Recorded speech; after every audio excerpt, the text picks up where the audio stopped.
Time for business, and we begin from Nyandarua, where my colleague Brian Kimani is with the team on a water and sanitation project, and in this, the Central Rift Valley Water Works Development team is working in enhancing water supply in the region. Brian, good afternoon.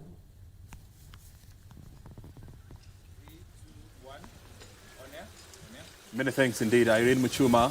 That's right. We're coming to you live from the town of Kalau, which is in the background from where we are. But where we are standing now is what you call the Kalau Water Project. This project has been constructed through the help of the Central Rift Valley Water Works Development Agency.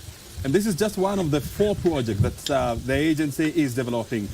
This water work project was commissioned back in January 2024. Which is this year, by President William Ruto, and it has the capacity to supply about 3,000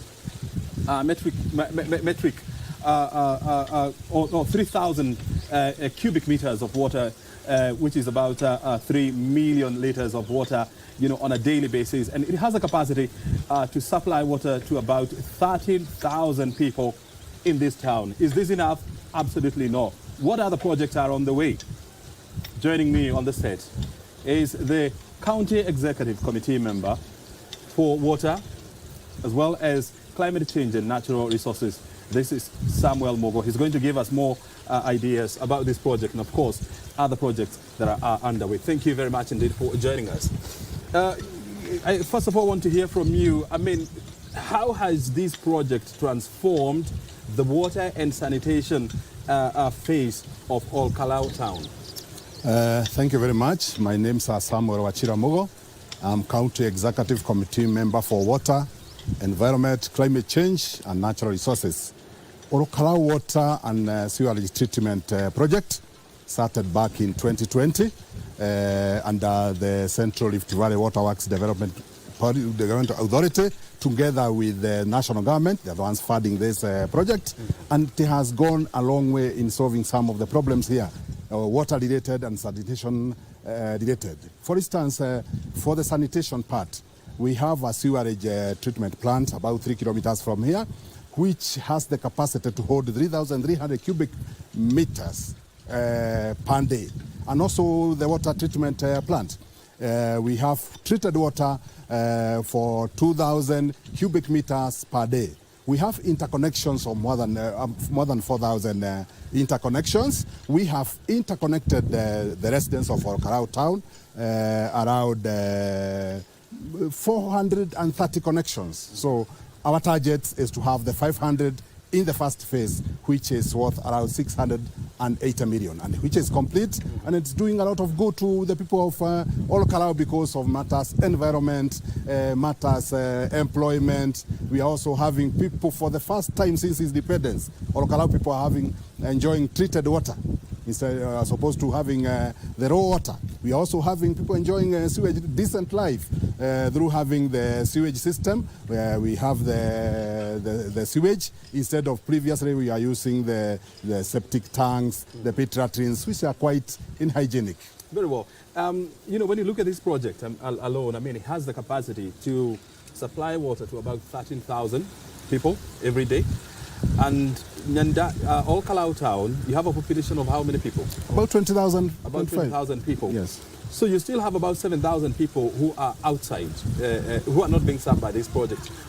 What are they doing, and what plans are there to alleviate their water suffering? Okay, we have boreholes around which we are trying to interconnect to this system because this system does not have enough water. Because we get most of the water, about 70% of it we get from Malewa intake behind us there, and there is a lot of obstruction, and also the intake is small. So we are planning that we need that intake to be expanded in the second phase of Central Rift Valley project, and also we are interconnecting the boreholes that we have around, so that we have all the water in this treatment plant, we treat it and then reticulate to our people. Yes. You are surrounded by major sources of water. We are talking about Lake Olbolsat, which is less than 5 kilometers from where we are. We're also surrounded by the Aberdare ranges, and you can just see them in the background. Why is it that you still have challenges of water in Nyandarua County? There are various reasons as to why we have been having this. First of all, our governor, His Excellency Dr. Kiari Badrisha, when he took over the power in last year but 2022, he made sure that the first thing was to reorganize the boards. The two companies, Nyandarua Water and Sanitation or Okarau Water and Sanitation, have been operating for more than 6 years without the boards. Now we have the board of directors on board, and they are really oversighting the management. That is one of the problems, because we had a one-man show while running these projects, and that's when we had a lot of queries and a lot of lack of oversight, which is now happening now at the present governor. We also have the issue of water abstraction behind up there. There is a lot of water abstraction, water wastage.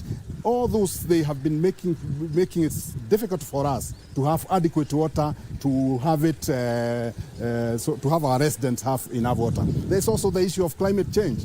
The climate change has hit Nyandarua very hard, and we need all the development partners, the national government, the state agencies to come on board so that we try and conserve our mountain, our riparian reserves. We are trying to do it. The county is trying to do it through its budget, preserving the riparian and the catchment areas. These are some of the effects. So you can see that we have been having the issue of infrastructure, because we need infrastructure to spread water to our people, and also governance, which was lacking in terms of lacking the boards, which are now working at the moment. We have very professional boards. We have recruited substantive managing directors and financial managers who are now operating these companies in a very professional way, and things are going to change. Very well. There are 3 more other projects that are being developed by the Central Rift Valley Water Works Development Agency.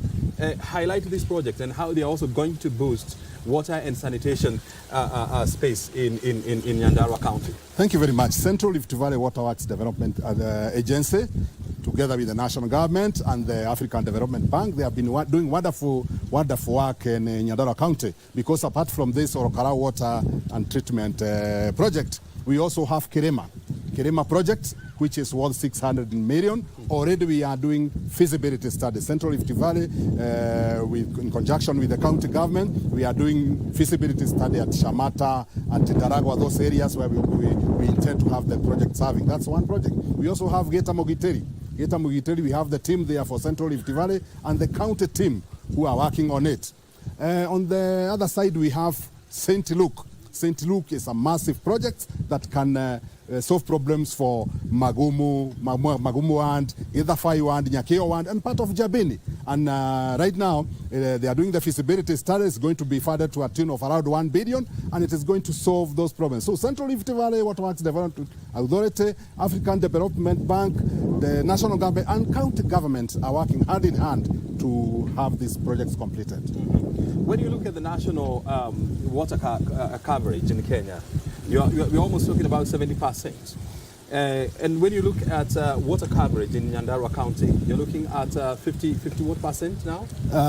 Unfortunately, it's about 56%, which is quite bad. Which is below the national average. It is below the national average. That's quite bad, because Nyandarua is neighboring one of the 5 major towers, water towers in Kenya, in the name of Aberdare Regis.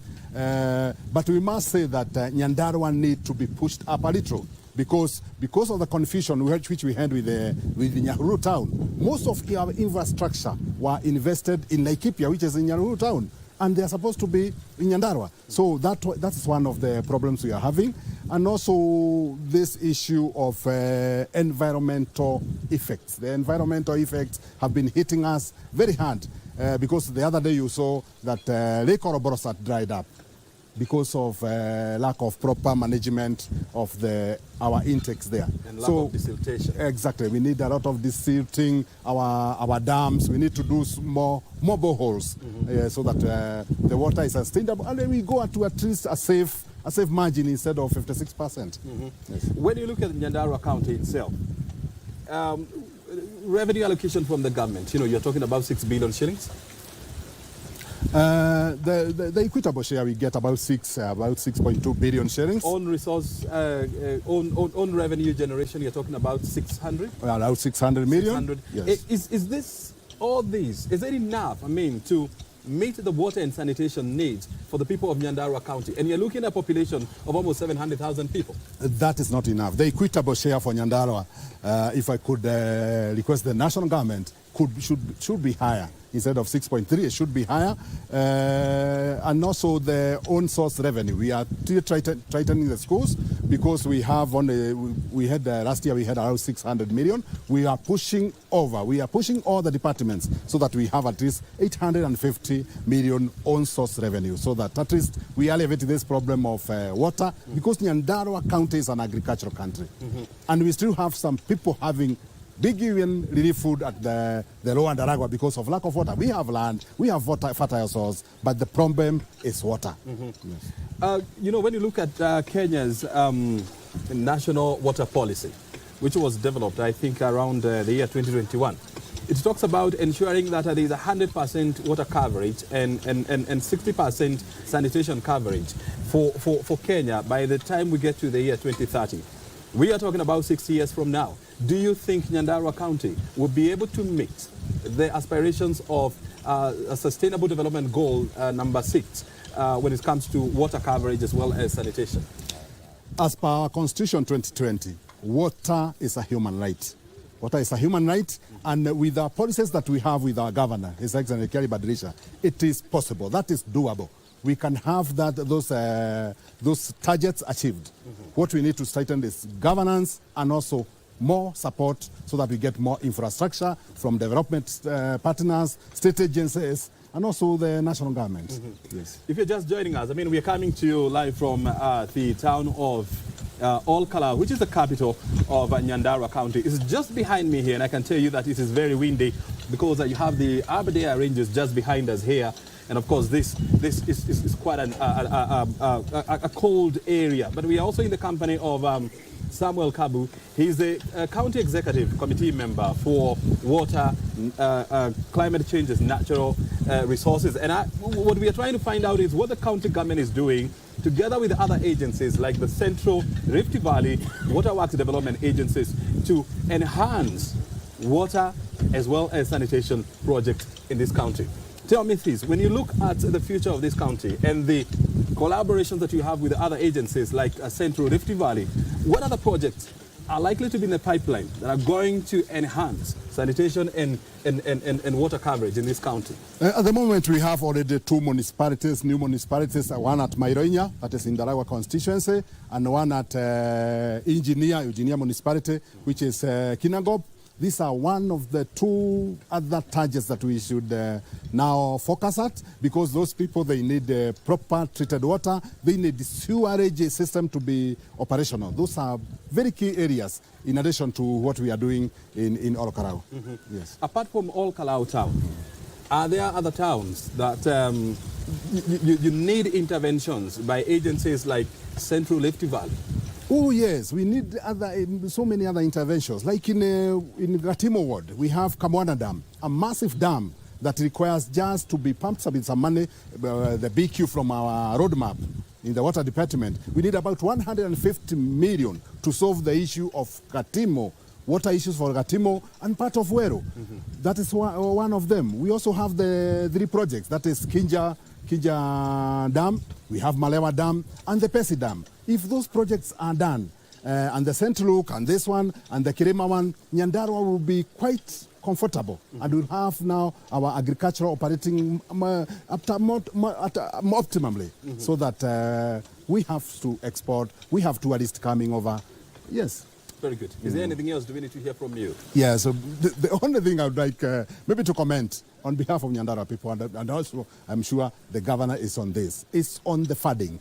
Nyandarua County has not been getting enough funding, especially from the national coffer on matters water. Because, probably, for instance, last year, we got, out of the 21 projects that were done, we got on one for Jabini. If we could have more projects coming to water. Right now, we have low-hanging fruits at Kamwana Dam, which can solve a problem for 2 wards immediately. We have the St. Luke. It should have started yesterday because St. Luke will solve the problem of 4 wards at the same time. So those are some of the things that we would request. We get more resources from what we get so that we continue feeding the nation. This is a county of feeding the nation because the agriculture, the climate, it's quite perfect. Town. It's an agricultural and it can also be transformed country. into a tourism town. We are doing it in Kinyahwe. Behind us there, we have an arboretum here. I think the second one in the country, where we have 70 acres of land inside the town that we are having tourist attraction. So, thank you. Very well. I mean, these are some of the issues that we shall be looking at in the next 4 or 5 days. I mean, we shall be moving from county to county. I think we should be visiting about 3 or 4 counties just to see what the government is doing together with other development agencies as well as government agencies to enhance water and sanitation projects, not only at the county level, but even at the national level. My name is O'Brien Kimani. Thank you very much indeed for joining us. Back to you in Broadcasting House, Muchuma, for the continuation of the Lunchtime News. Thank you, O'Brien.